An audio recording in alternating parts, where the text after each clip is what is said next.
Welcome to the Property Buyer Podcast, where we explore the world of residential and commercial real estate to help you make better decisions about buying, selling, or investing in all types of property. Join me, Rich Harvey, CEO of propertybuyer.com.au and multi-award-winning buyer's advocate. Our podcast features expert interviews, market trends and insights, and practical tips for navigating the complex world of Australian real estate. Whether you're a home buyer, a seasoned property investor, commercial buyer, developer, or simply curious about the property market, our podcast is for you. Join us as we share our knowledge, strategies, and experience and help you achieve your property goals.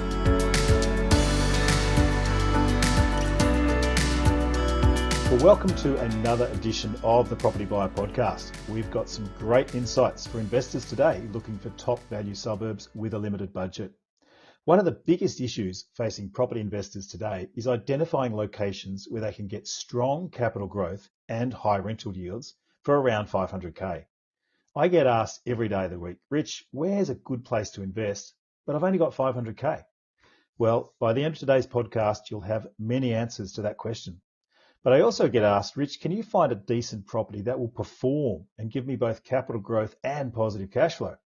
Well, the beautiful thing about property investing is that if you know where to look, how to look, good things come to those that ask. But it takes time, it takes skill, and it takes effort to uncover those locations and find investment properties that meet the investment grade. You can't just click your fingers or click a mouse on realestate.com and hope for the best. You've got to have a clear strategy and it's got to be backed up by research. So to help lift the lid on where to buy and what to buy, we're very fortunate today to have two specialist buyers agents from my team, Willmott and Jarrod McArdle, to share their knowledge and experience. So welcome, Greg, and welcome, Jarrod. Great to have you. Glad to be here, mate. Thanks, Rich. Fantastic. So guys, we have a little tradition before we get into the philosophy of property investing, a little thought of the week. And I just want to get your reaction to this quote from Jesse Owens. He says, "The battles that count aren't the ones for gold medals. The struggles are within yourself. The invisible battles inside all of us. That's where it's at." What do you take from that quote? I love that, and I'm a big fan of Jesse Owens. What a life he lived, mate. For me, when I hear that, I suppose what comes to my mind is it's those struggles and those invisible battles that really forge character that we need to succeed. You know, especially now in our sort of industry in real estate. You know, it's ups and downs and challenges and problem solving, and I think, mate, you know, those little battles, they strengthen us. And as we come through the other end, what it leaves us with is more resolve, more resilience, and they're just some really, really important life attributes, mate. Love that. Jarrod, any thoughts from you? Yeah, I agree. What I think of immediately is something that I think about quite often at the moment, particularly in this industry and in the property investing game, is you're never as good as you think you are when things are going well, and it's never as bad as you think it is when things might be going poorly that you think. So keeping a level head and just tracking on with what needs to be done is my immediate reaction to that. And I think it's a valuable lesson to learn. I thought it was a pertinent quote to bring up, just given that the Olympic Games have just finished last week, and you look at all the gold medalists, silver medalists, and they're all happy smiles, but you think of all the other athletes that trained their hearts out. They trained for years to get to there, and they're an elite athlete, and they missed out by 0.5 of a second or millisecond in some cases, and the depth of character that they have to show. But as you say, Greg, it's about the person you become on the journey. And I think property investing is a journey, so we can certainly learn a lot of lessons about building character through that process. Yeah. Rich, are the rumours true that you're going to enter the breakdancing category? Well, yeah. The new ray gun. The new ray gun, mate. I love that. I love that fluid movement. Well, all of those rumours, unfortunately, aren't true, mate. But you won't see me in a singing contest either, you know. So I've got a good head for radio. That's awesome. So, guys, I'd just love to ask each of you to kick off. Maybe start with you, Jarrod. How did you get into property investing yourself, and what do you like about it? What do I like about it? Well, my journey to the real estate industry began as a sales agent here in Barmy, Ballarat. Yeah. Walking around and knocking on doors and starting that journey in the terms of wanting to be a really good sales agent. Right. I quickly decided that I'd rather be on the buying side, than it's a lot more fun purchasing property than trying to sell it, and dealing with vendors at sometimes. So yeah, got my start in real estate in Ballarat, just doing the real, coffee run sort of stuff and knocking on doors and learning the hard way. And that really opened up a door, and you open up one door and it leads to a million other options, and yeah, you just gotta keep moving through those doors, and it leads you to great opportunities that you find along the way. Oh, fantastic. That's awesome. And what about you, Greg? How did you get into property investing? Yeah, I mean, for me, I actually have a family member, my wife's grandmother, who immigrated from Sicily without being able to speak a word of English. And she, her and her husband, when they were essentially working as warehouse workers, purchased a piece of real estate in Leichhardt, Sydney, and made it like it took them right to their limit. You know, they had to work extremely hard just to service that loan.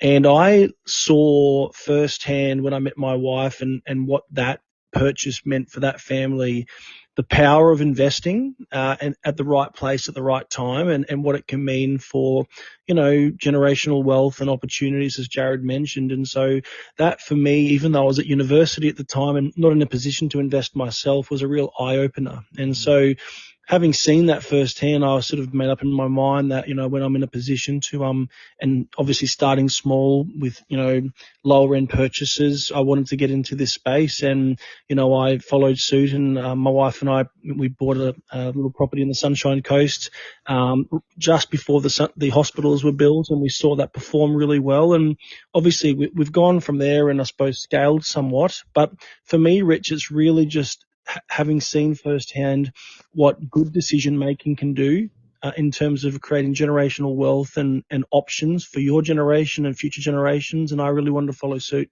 That's fantastic, mate. I loved that story about the meaningfulness of creating intergenerational wealth, and we'll touch upon that perhaps later on. But yeah, I'm actually just about to release my next market update on the 1st of September, talking about that exact topic. The question is buying your first home a good investment? Is that the bedrock to building wealth? Because there are some people that say, oh, you're going to go broke buying your own home. But in fact, that's not true. In fact, buying your first home, whether it's a home or investment property, it's going to depend on your personal situation. There's not a one size fits all kind of scenario. So Absolutely. yeah.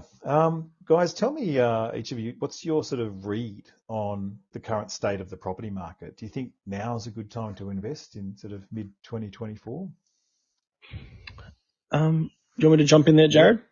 Yeah, go for it. Yeah, I mean, the markets that we this Rich, the markets that Jarrod and I purchase in for our clients, for the property buyer clients out there, the reality is that stock is extremely lean, extremely light, very hard to find good off-market assets. So it's definitely a challenging market, but for the same reasons that it's challenging, there's opportunity, because when you're able to, through, relationships with real estate agents and so forth, find those diamonds in the rough, because the market is so tight, it propels and accelerates, the performance of those assets. So my read of the market, whether it be in the Eastern Seaboard where we purchase or in areas in the Western Seaboard, is it's not easy to buy well at the moment, but if you can, you'll do very, very well. And I think that's where leaning on relationships with agents and stakeholders in the industry gives us an advantage that we hope property buyer clients can enjoy. Fantastic. Yeah, really good points. Jarrod, what's your read on the market at the moment? Do you think it's a good time to invest? Well, yeah, I think all we have to do is look at a few examples of clients that have purchased with us, late 2023, early 2024, in some of these really good suburbs in, say, Townsville or Bunbury. Look, we were going through a few of our results earlier this week, and a 4x2 in some target suburbs in Townsville have already grown in 9 months by over $100,000. So it really depends where you're buying, how you're buying, and what your process is. Because if you're someone who's just looking on realestate.com, trying to compete with 30 other offers in a market where there is absolutely no stock, you have no chance of uncovering these gems, as Greg just mentioned. So that's where the strength of having established relationships like we do, providing us off-market opportunities that ideally no one else is looking at, and getting them for exclusive a period of time for 24 to 48 hours. That's where the gold is. So you might be someone like myself living in Ballarat and looking at the local market where it's quite slow and think, oh, maybe it's not so good to invest right now because my actual market where I am is not moving so fast. But we know that there's a lot of markets out there that are just at the absolute peak, and there's actually some new markets that we're looking in terms of Victoria and sometimes even Adelaide and Tasmania that are starting to heat up. You make two really good points I just want to pick up on there. And firstly, you just mentioned that someone that purchased a year ago has made $100,000 increase. And how long does it take to save $100,000, guys? Like an average wage earner, it takes 5 years or 10 years to save up that sort of money. But one asset, it's amazing the power of property, right? And the second thing you talk about is your net work. And I actually just did a little post the other day saying that your net work determines your net worth. In other words, your ability to have the connections to the right people that can guide you, advisors, buyers agents, etc., are the ones that will uncover those gems to actually increase your network over time. Yeah, absolutely. It's a good one. 100%. So, guys, tell me, Greg, start with you. What do you think are the key factors you need to consider when you're picking a location for an investment property? Yeah, mate. I like to keep it really simple, and when, we have our introductory, discovery discussions with the property buyer clients that we meet, I mentioned to them that essentially, asset growth comes down to, very, very simple supply demand metrics, and so, if you're buying in an area that's desirable, in an area that's landlocked, in an area that has good infrastructure, in an area that's got population growth, you had Terry Ryder in a recent webinar, and he was going over some of these really compelling data points. At the end of the day, if you can buy in an area that's growing, where it's hard to find new supply, those supply demand, metrics start to work in your favor. So from my perspective, we keep it very simple. We look for really good fundamentals. Okay. And then once you have the fundamentals right and we have confidence in the actual area, then the asset vehicle, like the actual property itself, will perform well. And obviously, again, just hearkening back to the way in which we present a property to a client, we start with the area, having confidence in the area. Do you believe in the fundamentals based on the evidence and the data that we are seeing here?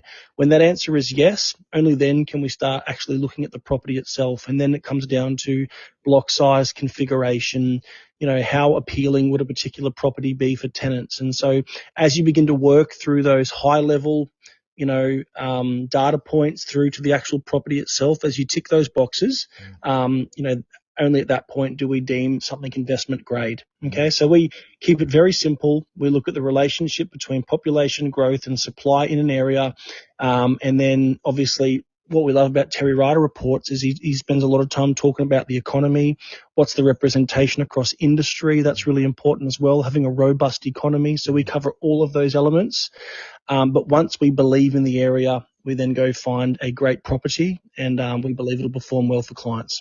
Fantastic. No, well-rounded. I really like your approach. And Jarrod, what's your thoughts on the pros and cons of investing in a regional area versus investing in a major city, a metro area? What are your thoughts on that? I think the data does actually support, particularly since COVID, that regional growth is on track and sometimes outperforms capital city growth. I don't have the data on me at the moment to back that up, but we are seeing so much more investment grade opportunities with growth potential in these regional epicenters, I guess. Whereas if we get someone that asks us to look into a capital city, we just cannot find the rental yields that make it viable to hold on to these properties at the moment, because the asking prices are so much higher in these places. So I think it comes down to, and it's the title of this podcast, isn't it? It's under 500K. So that's speaking to affordability. Yeah. In these areas, the affordability is there with the rental yield, that creates some good buying opportunity. I think it's important to point out to listeners too, it's not just affordability that drives price growth. I mean, otherwise, properties in the Simpson Desert would be, but you'd expect them to go up, right? But it's this, you touched on a really good point, the supply demand equation. What drives that demand? It's people want to live in certain locations for a reason, right? It's got a great economy. It's got a great tourism industry. It's got a great agricultural base, whatever it is. So you've got to uncover those things, because property effectively, as we know, is what's called a derived demand. It's the demand for property happens because people need and want to live in that particular location. So when we can uncover those drivers, then we can uncover the potential for really strong capital growth. So Greg, another question for you. How do you identify undervalued properties with growth potential? How do you find those gems? Look, truthfully, it can be challenging to find vendors and sellers in these really, warm and hot markets that are willing to give away their properties for nothing. Okay, so are you telling me I'm dreaming? Are you telling me like Castle, right? Is that what you're trying to say? The reality is that generally, even if people aren't in the real estate game, people have an awareness of, they're selling their property in a really hot market. Where we see opportunities is when conditions of sale are favorable for investors. So, for example, if you had a property that if it was put on realestate.com as an owner-occupier purchase, and you've got a lot of potential emotional buyers that would be circling around that property, it may sell for $560,000. But agents come to us because there's 4 months remaining on a lease, and so therefore it's no longer viable for an owner-occupier. So that rules out that buyer pool. Or there might be some personal circumstances that the sellers are required to sell really quickly. So we're always looking for factors surrounding a sale that give us an opportunity to be competitive, even in a hot market. And so, the agents that we work with, they contact us because obviously they know that we can pivot quickly and take advantage of those opportunities. And so I suppose my word of encouragement to your listeners out there is that even if you want to buy in a market that people know is growing, it is possible. You can still get good prices. You just need to be able to take advantage of sometimes factors surrounding a sale that give you an opportunity. Fantastic. I think it's important to also have a great sense of realism. A lot of people come to us and expect us to be magicians and going, Rich, you're buyer's agents. You can get it $100,000 under market value, can't you? And it's like, yes, we can find good quality deals, but no one's going to give away their property. Why would any vendor want to sell their property for $100,000 less? Anyone who's been on the other side of the equation, you want to maximize the absolute price. But as you say, there are certain conditions, and it might be they've committed to another sale. It might be a divorce case. It could be, some other form of financial distress. And not that you act as a vulture, but you just make a good offer and hope it gets accepted. But at the same time, if you're an investor, when you come across a quality property, my advice to people is, why wouldn't you buy it? Don't just wait for the bargain, because there could be a problem with the bargain property. I'd be always happy to buy fair market value in a great quality location than trying to find a bargain in an average location. Does that make sense? That's true.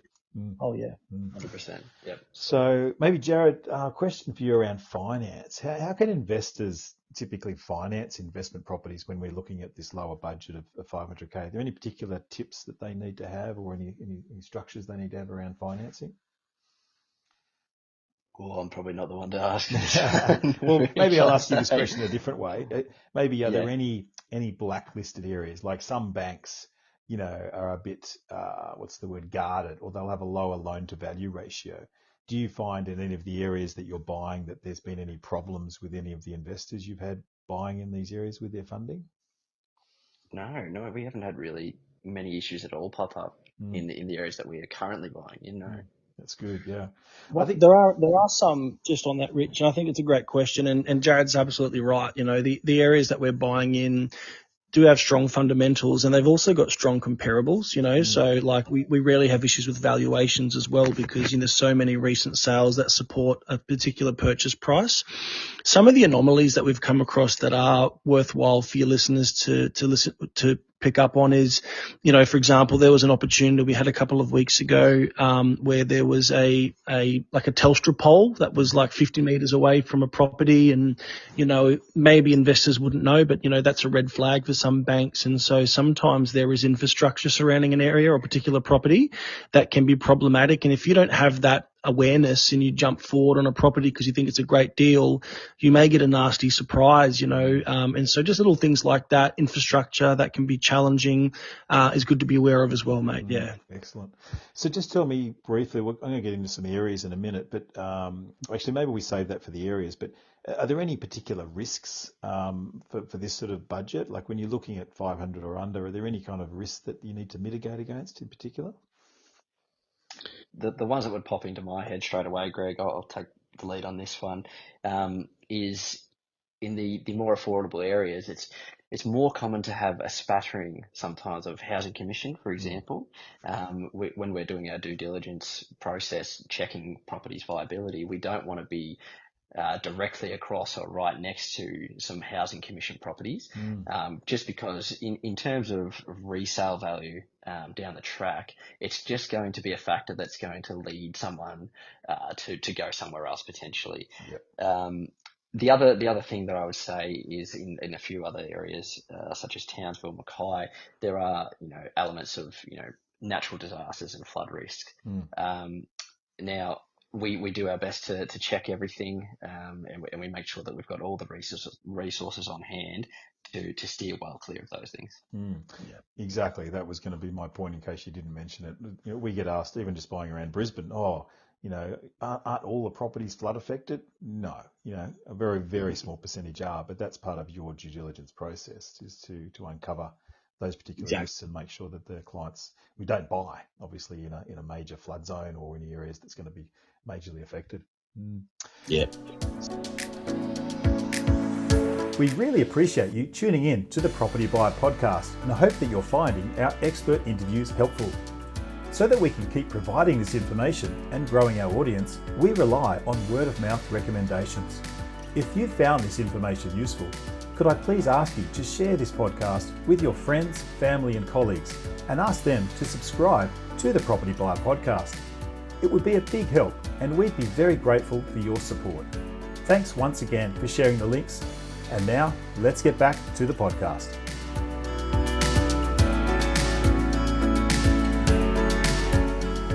So Greg and Jarrod, I just want to ask you now, here's the drum roll, where can we buy for 500K? I've got a couple of towns and cities I'd like you to talk about. So Townsville's the first one. It's been mentioned a couple of times. So guys, tell us what sort of the sort of returns and reasons you think about buying in Townsville. What's the typical return yield we're likely to get, and why would you recommend Townsville, for example?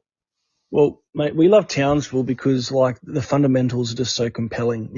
Page 4 of Terry Ryder's hotspot report depicts very clearly how aggressive the population forecasts are for the area. I think in his report he's got 2021, the population was 192,800, and then by 2035, it's forecasted to be 360,000. Now, if you contrast that with the population growth forecasts of other areas, that's among the more aggressive. And what we know, Rich, is the building approval numbers just don't go close to matching that growth. Yep. Okay, so it's fundamental. With respect to Townsville, the big piece of it is the population growth, both southern and northern migration, as well as organic internal migration.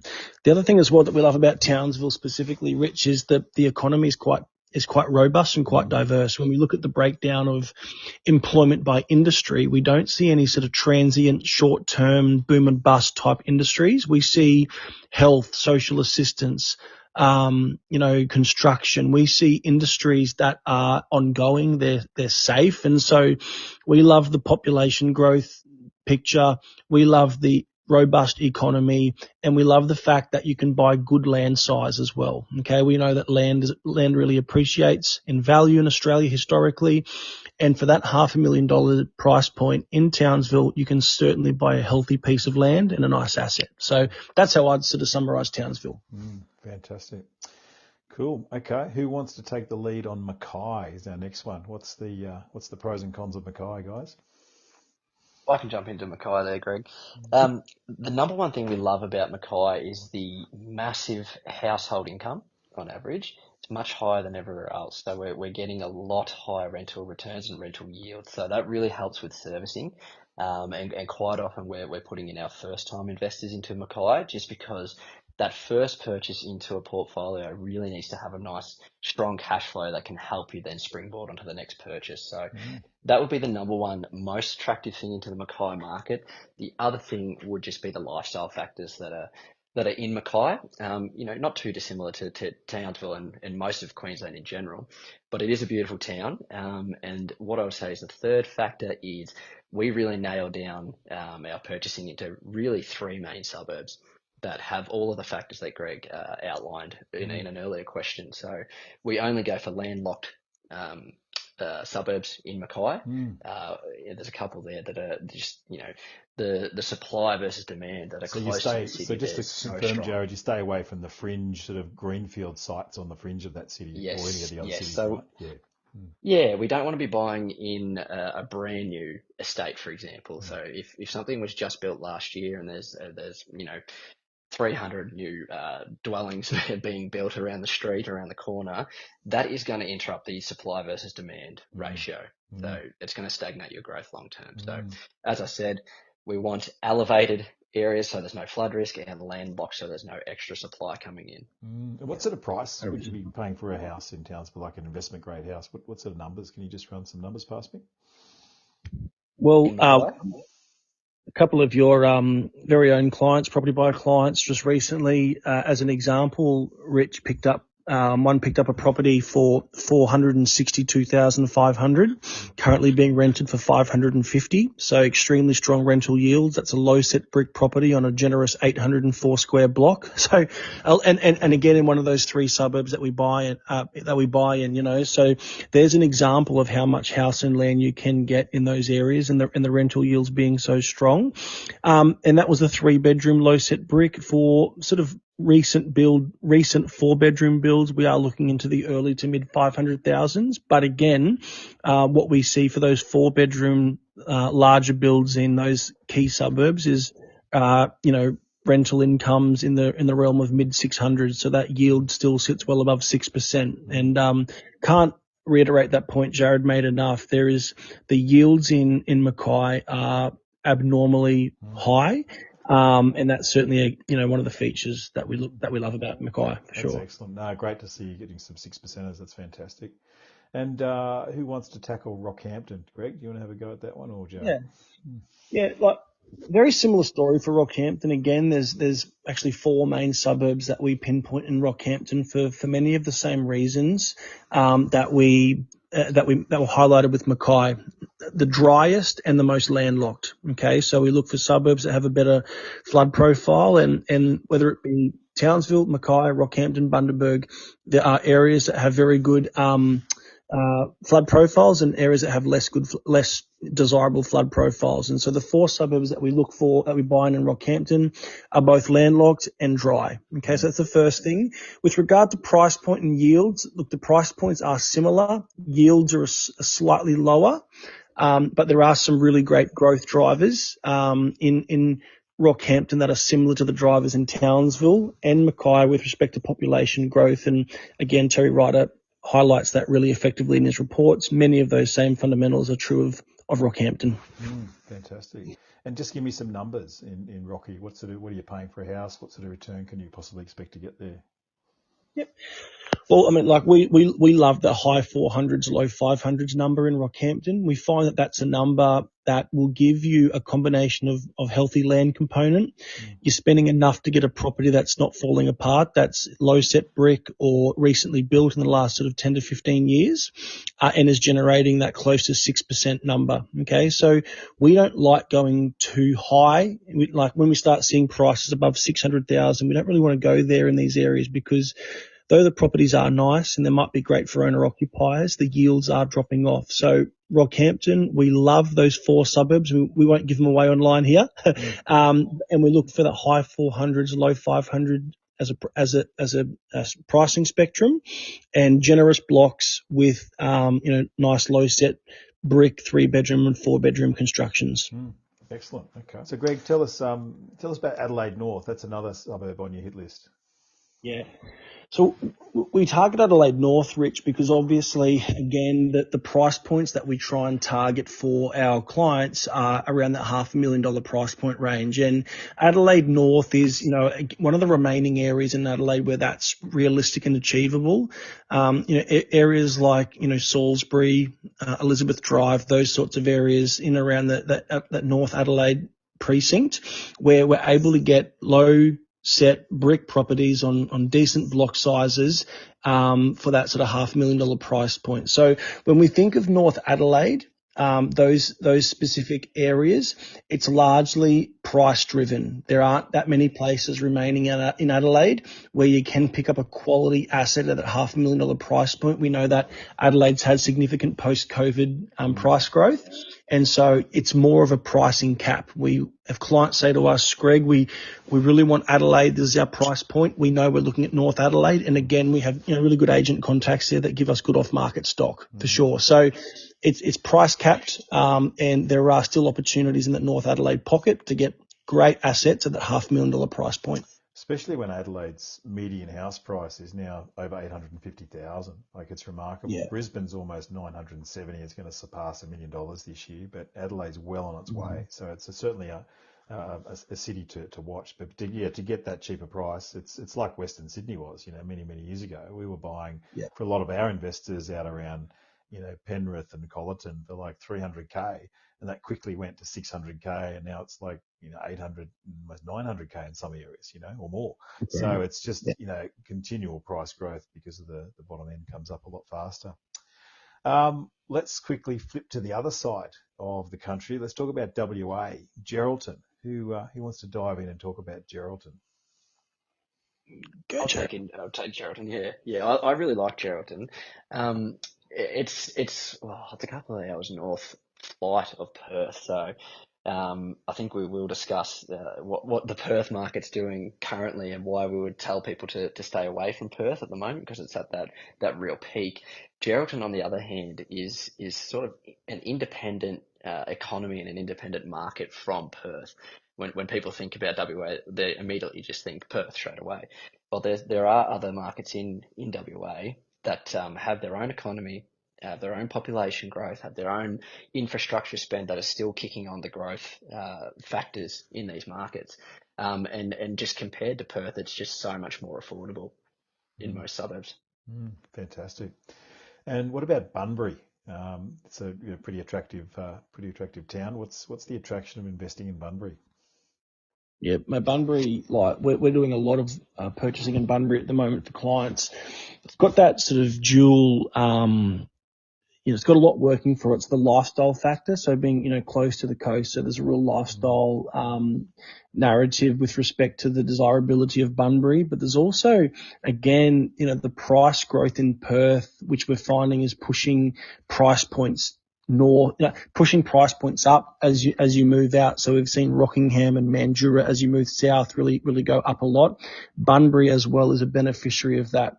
Again, I keep on referring back to the interview you did with Terry Ryder. He did a great job in articulating some of the fundamental drivers in Bunbury. Again, we've got strong population growth, a really resilient and robust economy. And again, those fundamental drivers, as well as being a real lifestyle location as well. It's just a combination, Greg, when you've got lifestyle and economy working together. I mean, there's a number of areas around Australia that have got that, but to have a really attractive coastal city where people enjoy living and working, not just working, to have waterways and beautiful beaches nearby, that's hugely attractive.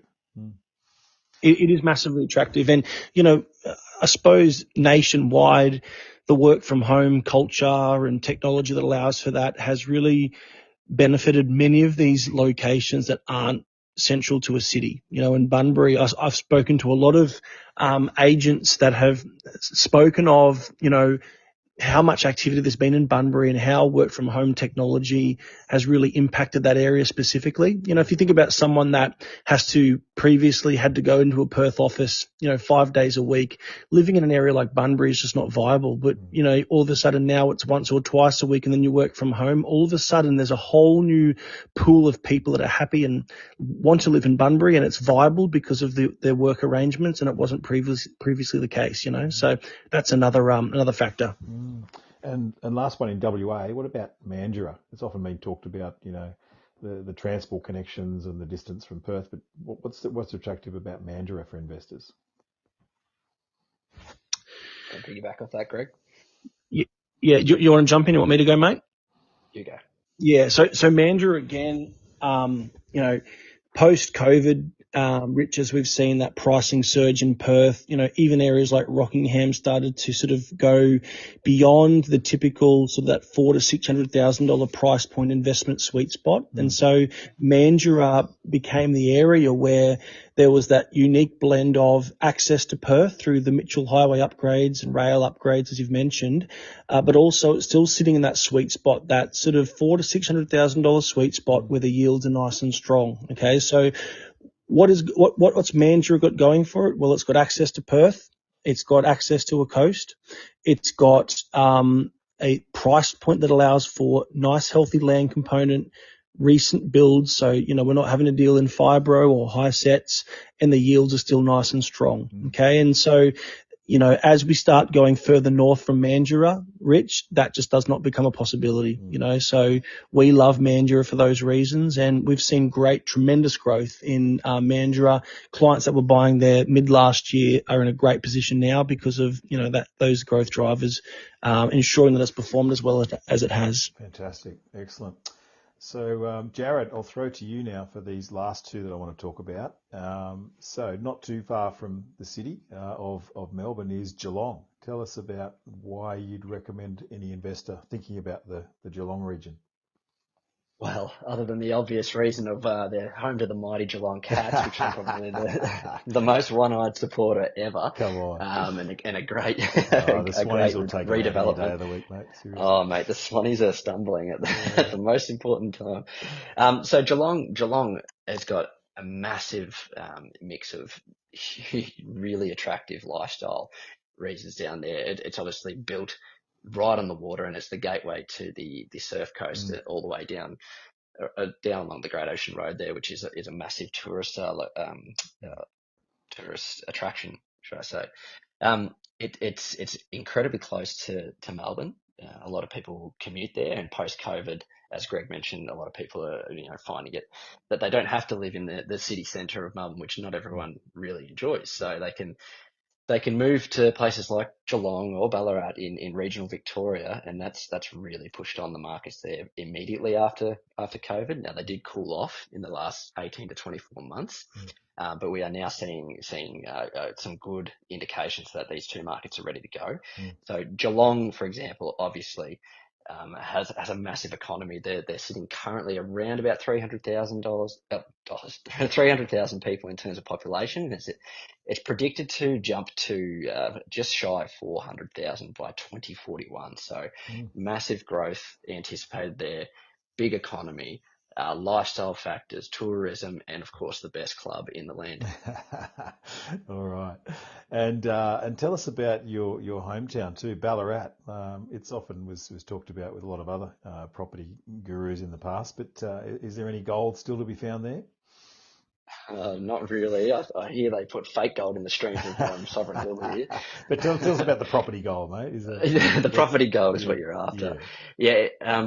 As I said very early on in the podcast, it has been flat here for 18 months to 24 months, but we're starting to see it pick up. And just speaking to a lot of the agents here, they're starting to see investors move in.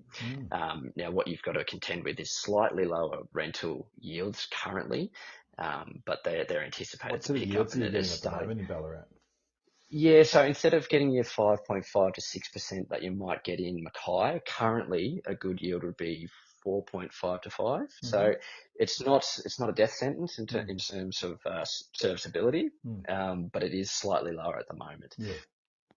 Okay, it's just something people can put into their calculations, and when you're guiding them, they can make that judgment, and you can guide them. So, And I think with that one there too, Rich, like, you know, people buying in the markets that are on fire right now are having to pay really good money to get good assets. That's just human nature. Now, we always, as mentioned, do our best to find angles to get great deals for the clients. With the regional Victoria narrative, I think it's an opportunity for buyers to buy in a market that's not red hot, because it will have its time in the sun. You know, always speaking to people that said, I wish I bought in Western Australia in 2019.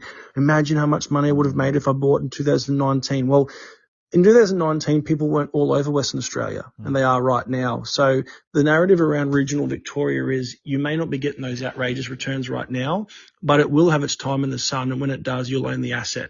Okay. So we often say to our clients, it's better to be 5 minutes early than 1 minute late. And if you can service, I think there's plenty of upside in the future in those areas like Ballarat. So we've talked about maybe 10 good areas to buy. Are there any particular no-go zones that you would have in blacklisted that you say, look, just stay away from? Oh, I mean, for me, I think it's more no-go zones are where the fundamentals just don't support it, you know, so we're not going to, you know, name this suburb and this suburb and this suburb, but I think maybe conceptually discussing why we would stay away from certain areas. So obviously it goes without saying, when vacancy rates start creeping up and it threatens people's ability to have a property occupied, that's a major red flag, because then their cash flow starts to really hemorrhage. Greenfields areas, as you've mentioned, we're just not believers in buying in areas where there's abundant land, because you know, it's very hard to control that supply-demand narrative. You know, it's out of your control. You're at the whims of developers and council approvals, etc. Areas that have, you know, a transient industry that represents a significant portion of the GDP, you know, the economy, that's also a flag for us, because a lot of people have been burnt buying in boom times when there was one industry holding up the economy. And so again, we always look at the resilience and how diverse an economy is. And so that would be another flag that would keep us away from certain areas. And obviously you mentioned, you know, an area that is known to be, you know, flood prone, or a block that has a really questionable flood or fire map profile would also be a major flag. So, so I suppose that's kind of how I would describe some of the things that would have us definitely staying away from an area. Jarrod, anything else, mate? I think, excuse me, I think if anyone's keeping tabs on the investing circles in Australia, it's my immediate response is staying away from places that have already had that boom. So I've mentioned Perth already in the podcast. When everyone's rushing in there and paying top dollar and achieving record prices, that's my first indication to turn and run away. So if a market has grown by 150% in the last 5 years and 80% in the last 12 months, like there's not much room there for you to squeeze. Yeah, what's left in the tank, exactly. And that's why we do mention the Victorian markets where there's only really upwards to go. Yeah, good point. Greg, you mentioned not naming and shaming, but I'm happy to name a couple that I wouldn't buy in. For example, Port Hedland and Karratha. I remember plenty of property spruikers over the years have approached me, rung me up and said, Rich, get your clients in here. We can get you 10%, 15% yields, you know. Your clients have got to pay $1.2 million to buy this particular property, but hey, we can get them a 15% yield. None of my clients ever bought in those areas because I wouldn't allow them to. But unfortunately, those that probably did and went to those property expos and got sold a pup ended up buying a $1 million property that's now worth about 500 or 600K.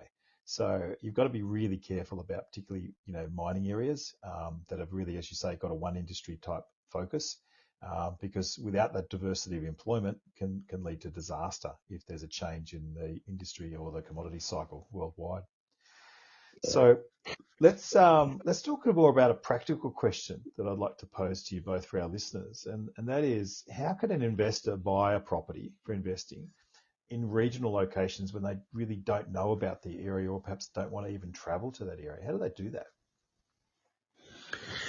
I think it comes down to a strong reliance on advocates that know the area. So, obviously, Jarrod and myself that are familiar with an area. So our insights and experience in the area is a big piece. But then also, working with stakeholders. Borderless investing is a great way because you're not tied to a particular area. But borderless investing does require people on the ground in your team to help you with your due diligence and the process from contract to settlement. So I speak of property managers. Property managers are great to have verified the condition of a house, doing a third party video walkthrough and ensuring that the property condition is as the agent says it is. And I'll just sort of circle back to that point there, which is you can't always trust. Obviously, the real estate agent has a vested interest in selling a property. And one of the additional due diligence items that Jarrod adds in is in our conditions of offer, we have a third party video walkthrough, which means an unrelated party will go to a property and verify that the condition is as the agent says it is. We're not going to rely on edited photos and marketing photos. We want a third party independent set of eyes on our team to represent our buyer to make sure they're protected in that transaction.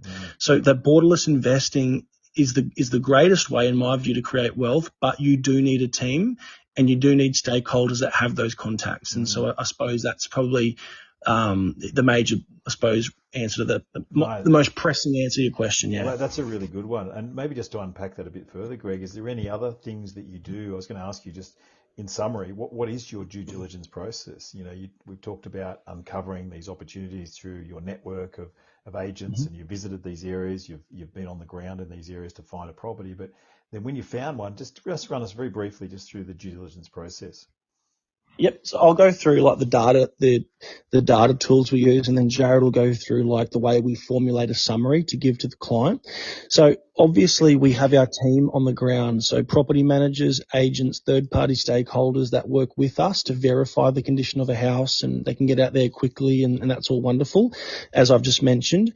But then we have, a range of data tools that we refer to. So the hotspot reports, Terry Ryder reports, we use microburbs. Microburbs is a great tool which basically shows very clearly how proximal meaningful infrastructure is to a particular property.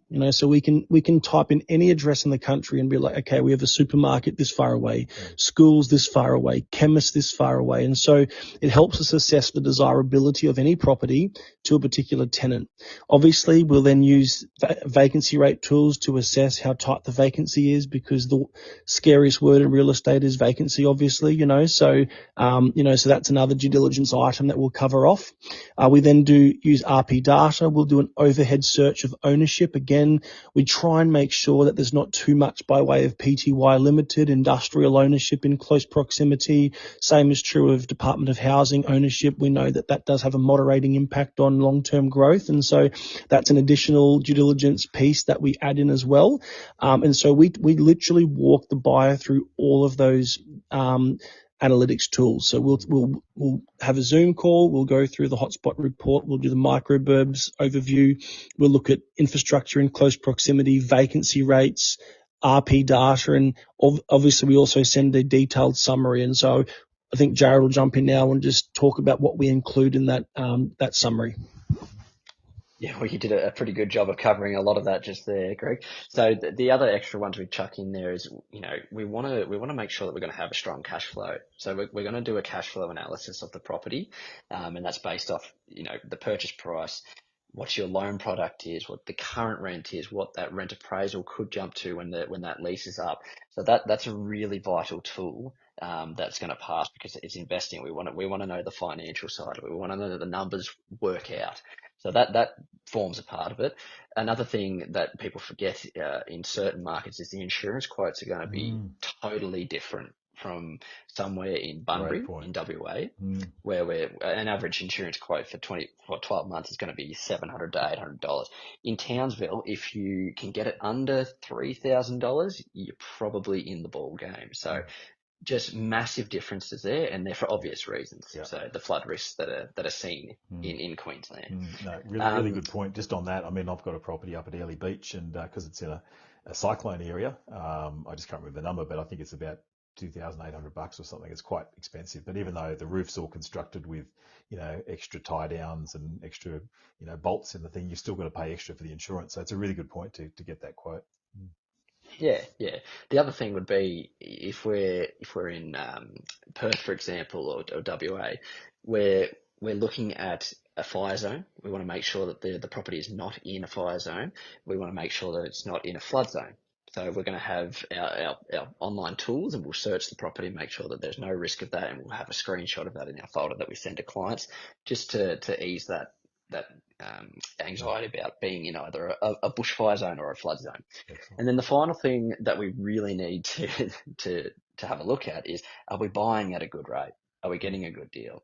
Or are we buying at least at market value? So the worst thing to do in your portfolio is to overpay for a piece of property. That's going to set you back quite a while in your journey. So what we need to do is break down the comparable sales and make sure that we're actually stacking up to a good deal. So we need to be looking at least 3 other properties, ideally 5, that have sold in the last 3 months, that have a very comparable land size, have a comparable configuration, so 4-bedroom, 2-bathroom, double garage, the same or similar build date. So Greg and Jarrod, just tell us about, we've talked a bit about infrastructure.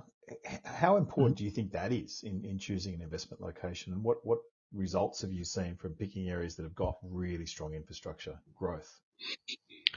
Mate, it's absolutely critical because obviously infrastructure is a great predictor of population growth. That infrastructure is typically being done in areas where there is forecasted population growth. So that's the first piece. It's the sign of a growing area, growing economy, a growing town. The other reason infrastructure is important is I think it has a protective impact. So, for example, when vacancy rates are 1% or less than 1%, pretty much everything's being occupied, because there's just not enough supply out there. But what happens when vacancy rates increase and normalize to 3% and beyond? It's going to be the locations and the properties that have access to meaningful infrastructure. Okay.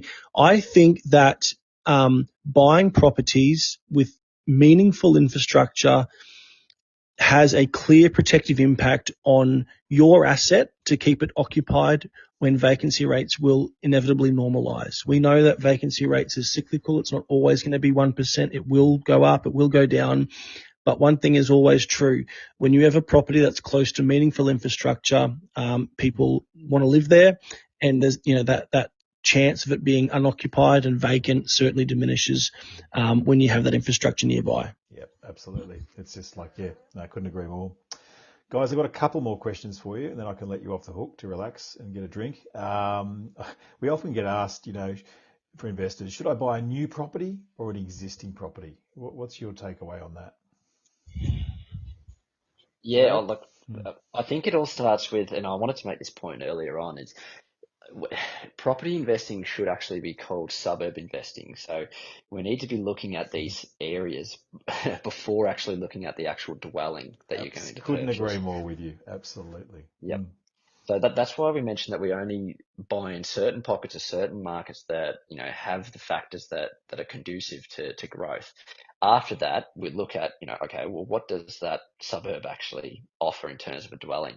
And I think too many people, when they go into investment mode, look for a pretty and shiny property, and they might think a 2022 build in one of these new areas is the way to go, but it's just not. It needs to boil down to facts, figures, numbers, and things that make sense. Yeah, couldn't agree more. I always say, if I get asked that question, well, if you go and buy a brand new car and you drive it out of the showroom, what happens 2 weeks later? You've lost 10 grand straight away. So you're paying a retail price when you're buying a brand new property. But when you're buying an established property in the right location, you should be paying fair market value, because a lot of the depreciation in the brand new property will happen pretty quickly. But if you're buying established property, often the replacement value is phenomenal. You can't even replace that property today for what it's worth. So it's not just the land content, but just the physical dwelling upon it. So don't get sold a pup and just buy for tax deductions on that shiny new thing.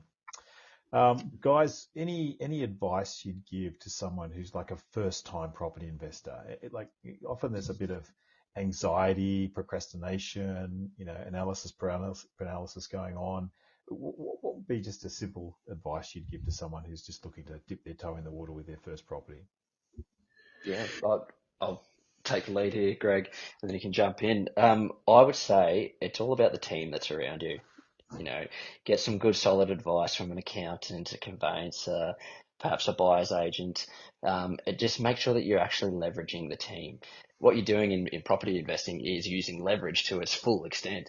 Now, to get that leverage, you also need to leverage people who actually, know what they're doing. So if you're a beginner, first timer, and you're a bit scared, it's not the worst thing in the world to ask for help. Yeah, I'd probably say have a long-term approach. What we often see with clients that we work with is there might be in a period in their life where they're intensely focused on buying property and having a portfolio. And so for a couple of years, that becomes a real passion of theirs. And then, for 10 or 15 years, they lose that passion and they don't really, continue on in their property investment journey, and they miss out on great opportunities. And I see a lot of people that are far too intense for a short period of time and then completely disconnect through other periods of their life. And the people that are, in my view, really successful are the people that were proactive and steady, and always looking to invest, but they did it over a long period of time and consistently. So when Jarrod and I have our discovery calls with property investors that are like a bull in a china store, and they're just so keen, I want to buy 1, 2, 3, 4 right now. I say, listen, we're going to make sound investment decisions, but we're going to do it consistently throughout the course of your life, as opposed to rapidly trying your best to leverage and, put yourself in potentially a financially challenging position and then disconnecting from investing altogether. So just having a long-term approach, not losing interest in it, and over time, as the years go by, the decades go by, that generational wealth piece certainly kicks in. That's what I'd say. Fantastic. Great tips. Look, you've almost given our audience this last question already, but I'd love you just each to share one more tip, but perhaps your best property tip, maybe a personal tip or something you've got from someone else. Just one more tip with our audience today. So, Jarrod, what's your best tip you'd love to share with the audience? Almost go sociopathic, just no emotions. Keep emotions out of investing, I would say. Okay. Yeah. Love it. Greg, what's yours? Yeah, I mean, I was going to say something similar, which is, let the data, let the data do the talking. The amount of people that want to buy a house in a particular area because their uncle said that it was great, or they grew up near an area, and they're closing themselves off to the best opportunities that this country provides. I think, letting the data do the talking, and as Jarrod mentioned, trying your best to purchase without emotion. And the people, because we see it, Rich, you would know that you would have these people in your life, the people that are seasoned investors that have a property portfolio behind them. When a good opportunity presents it, they do it like it's making breakfast in the morning, because the data is compelling and they're making the decision based on information. And so my best piece of advice would be try to adopt that mindset. And if you do that time and time and time again, this great country of Australia will work for you, and that generational wealth can certainly be achieved. And maybe just the last thing just to mention too is that a lot of people get scared off with this borderless investing, thinking, how am I going to manage this property? You guys, you found me a great property, but what about getting reliable tenants? How do we allay that concern in terms of managing your property once you've got it? Early introduction to great property managers. A big part of the service that we provide, Rich, as you know, is we're well connected with multiple property investors in each of these markets. And so it's really important for us that not only do they buy a great property and get under contract with a great property, but they feel well supported by property managers that keep them informed and, support them throughout the life of that asset, So again, it comes back to having that team, and our role as buyers advocates and the property buyer team is to introduce your clients to those property managers so they do feel well supported throughout their entire journey. Yeah, having a good property manager on your side is invaluable. I've got several, and honestly, they do a wonderful job. So, well, Greg, Jarrod, thank you so much, guys. You've given some awesome value today. I know our audience will get a lot out of it, but just Greg, thank you so much. Jarrod, thank you so much for your help today. Pleasure. Had a bit Pleasure of to fun. be with you. Yeah, pleasure to be with you, mate. So thank you once again, everybody. Thanks for being with us on another Property Buyer podcast. If you have a question you'd like to ask, please click on the SpeakPipe link and we'll answer this during the next episode. If you're looking to buy a residential or commercial property in the near future and would like to get the added advantage of having a buyer's advocate on your side, then please reach out to my team today and send us your inquiry and we'd be delighted to help. Please visit our website at propertybuyer.com.au where you can stay updated with all my latest market updates, weekly blogs and live suburb profiles to help you make better property decisions. We look forward to connecting with you again on the next Property Buyer podcast.